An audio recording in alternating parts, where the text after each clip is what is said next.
Hello दोस्तों, स्वागत है आप सभी का अपने यूट्यूब चैनल सानू माथुर सेंटर एजुकेशन सेंटर में। तो दोस्तों, आज इस वीडियो में जो हम चर्चा करेंगे वो फिजिक्स का पार्ट 6 होगा। और जैसा कि आप लोगों को पता है कि जो पहली वीडियो थी उसमें हमने पार्ट 5 में एक वैद्युत द्विध्रुव जो था वो अच्छी स्थिति में उसकी वैद्युत क्षेत्र की तीव्रता निकलवाई थी। लेकिन जो यहाँ पर लेके आए हैं वो निरक्षीय स्थिति में वैद्युत क्षेत्र की तीव्रता निकाली जाएगी वैद्युत द्विध्रुव की। समझ गए दोस्तों? तो आइए स्टार्ट करते हैं इस वीडियो को। जैसा कि आप लोगों को यहाँ पर देखिए प्रश्न में लिखा दिख रहा होगा कि वैद्युत द्विध्रुव के कारण निरक्षीय स्थिति में वैद्युत क्षेत्र की तीव्रता का व्यंजक, और ये आपको चित्र भी नजर आ रहा होगा।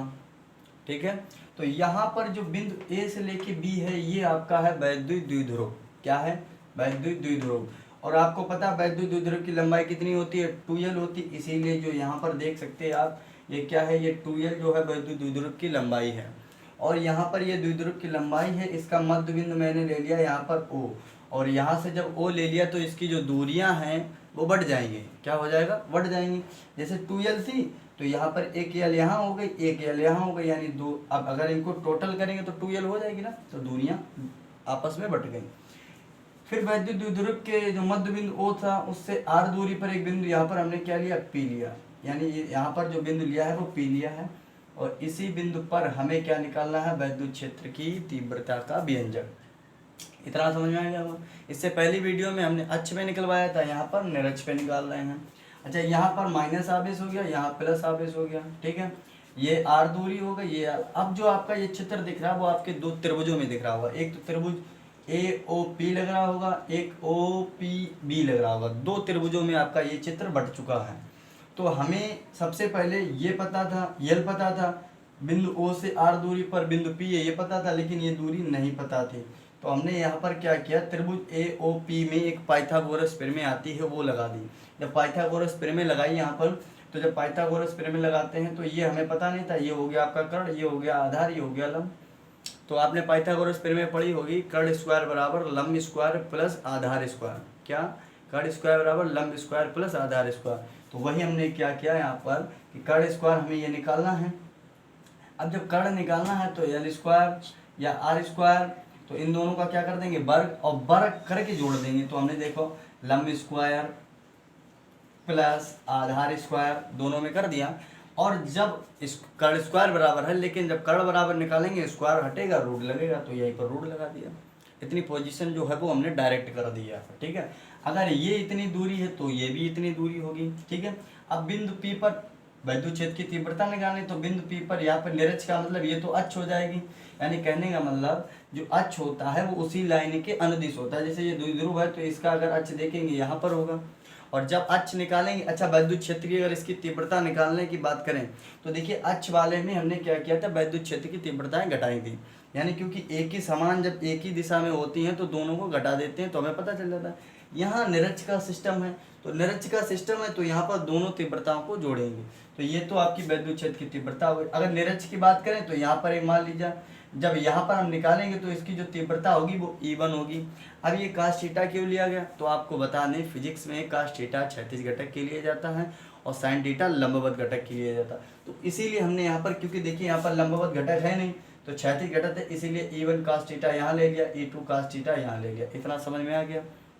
इसके बाद अगर इस चित्र की भाषा देखते हैं तो भाषा क्या लिखेंगे? माना वैद्युत द्विध्रुव AB एक समान वैद्युत क्षेत्र में स्थित है, आपको पता है, तथा बिंदु AOB यानी बिंदु A पर माइनस आवेश है, बिंदु B पर प्लस आवेश है, और तथा द्विध्रुव के मध्य बिंदु O से R दूरी पर एक बिंदु P है जहां हमें वैद्युत क्षेत्र की तीव्रता ज्ञात करनी है। भाषा जो है वो आप लोगों को समझ में आ गई होगी। अब सबसे पहले प्लस Q आवेश के कारण वैद्युत क्षेत्र की तीव्रता निकालते हैं। तो देखिए क्या होती है? प्लस Q आवेश के कारण वैद्युत क्षेत्र की तीव्रता, प्लस Q आवेश के कारण वैद्युत क्षेत्र की तीव्रता, वैद्युत क्षेत्र की तीव्रता।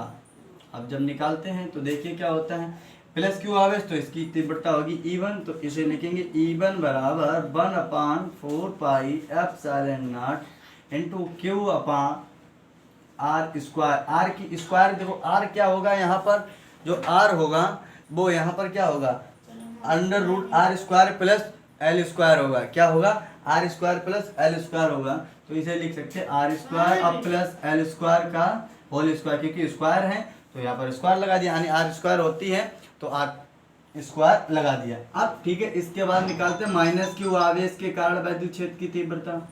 तो माइनस क्यू आवेश के कारण वैद्युत क्षेत्र की तीव्रता निकालेंगे तो देखिए क्या होगी, माइनस क्यू आवेश के कारण वैद्युत क्षेत्र की तीव्रता। अब जब माइनस आवेश लिया होगा तो इसकी तीव्रता क्या निकालेंगे, तो इसकी जो तीव्रता होगी वो E2 बराबर होगी 1/4πε0 into q upon under root are square plus L square का होल स्क्वायर होगी, क्योंकि इसकी तीव्रता और ये दूरियां जो हैं वो आपस में कैसी हैं, बराबर हैं।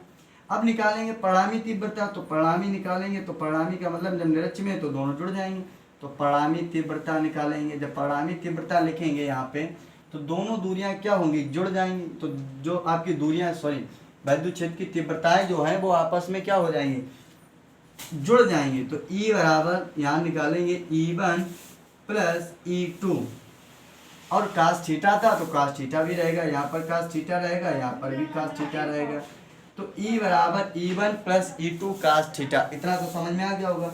अब E1 और E2 की वैल्यू यहाँ पर रख देंगे, तो जब निकालेंगे तो E बराबर E1 की वैल्यू क्या है 1/4πε0 क्यू अपान अंडर रूट क्या, अब आर स्क्वायर से रूट कैंसिल कर दो दोनों जगह पे, जब कैंसिल कर देंगे तो r square plus L square और इंटू कास थीटा और प्लस दूसरे क्या है, दूसरी वाली रख देंगे तो 1/4πε0 into q upon under root, हट जाएगा तो क्या रह जाएगा r square plus L square. अब यहाँ से टोटल कॉमन क्या मिल रहा है, चूंकि यहाँ पर कास थीटा है तो कास थीटा, तो यहाँ पर कॉमन मिलेगा क्यू अपान 4πε0 इंटू और upon r square plus L square, इतनी चीज जो है वो आपको कॉमन मिल जाएगी। अब कास थीटा क्यों कॉमन नहीं मिला, क्योंकि तीव्रताएं दो हैं तो इनके कास थीटा जो हैं वो कैसे होंगे, अलग अलग होंगे, यानी थीटा जो होंगे वो अलग अलग होंगे। तो जब यहाँ से निकालेंगे तो हमें यहाँ से कॉमन मिलेगा Q upon 4πε0 into 1/r square plus L square.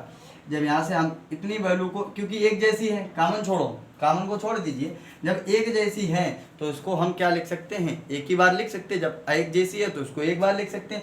अच्छा थीटा जो है, ये थीटा जो है वो अलग अलग है, क्योंकि इनकी तीव्रता अगर देखते हैं E1 कास थीटा, इसकी E2 कास थीटा, तो थीटा जो है वो क्या होंगे, अलग अलग होंगे।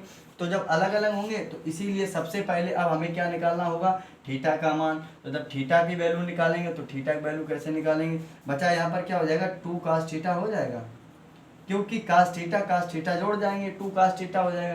तो चूंकि कास थीटा बराबर जब निकालेंगे, क्योंकि कास थीटा की वैल्यू चाहिए, तो कास थीटा बराबर क्या होता है, आधार बटे कर्ण होता है। अब आधार क्या है इसमें आपका लंब, यानी आधार बटे के लिख दिया मैंने। आधार क्या है यल, और कर्ण क्या under root are square plus L square, इतना समझ में आ गया। तो ये तो हो गई आपके कास थीटा की वैल्यू। इसके बाद अब यहाँ से कास थीटा की वैल्यू यहाँ पर पुट करेंगे और इसको हल करेंगे, तो E बराबर क्या हो जाएगा Q अपान 4πε0 और into 1/r square plus L square. अब यहाँ पर जो 2 है 2 रखा रहेगा ऐसे ही, और यल जो हो गया वो यल आ गया, और बटे आर, इसकी थीटा की वैल्यू रखा है ना, तो यहाँ पर हो जाएगा अंडर रूट आर स्क्वायर और प्लस का एल स्क्वायर। इतना समझ में आ गया होगा। अब जब इतना समझ में आ गया है तो क्यू का अगर हम इसमें गुणा कर दें तो एक चीज देखिए आप, वैद्युत द्विध्रुव आघूर्ण बन जाएगा, क्योंकि P बराबर होता है Q इंटू 2L। अब जब P बराबर Q इंटू 2L होता है तो Q इंटू 2L बराबर हो जाएगा P के, और ये वाली इनको तुलना कर लेंगे 1/4πε0 बाहर रखेंगे। देखिए क्या करेंगे, तो यहाँ पर रखेंगे 1/4πε0 इंटू क्यू का गुणा करेंगे तो Q में इंटू 2L अपान, ये दूरियों का भी आपस में गुणा होगा, तो लिख सकते R square plus L square into क्या हो जाएगा रूट आर स्क्वायर और प्लस एल स्क्वायर। इतना समझ में आ गया। अब देखो घातों की जब तुलना करेंगे, क्या अगर हम यहाँ पर रूट हटा दें, मान लीजिए रूट हटा दिया तो इसकी घात कितनी हो जाएगी 1/2, और इसकी घात कितनी है 1, समझ रहे हो, इसकी घात 1 है, इसकी घात हो जाएगी 1/2। अब जब घातों की गुणे में घातों की जुड़ जाती हैं तो गुणे में जब घातें जुड़ेंगी तो इसकी एक सही 1/2 है, तो जब हो जाएगी तो इनको क्या करेंगे जोड़ लेंगे, यानी 2 1 2 में 1 3/2, यानी टोटल घात जो हो गई वो 3/2 हो गई।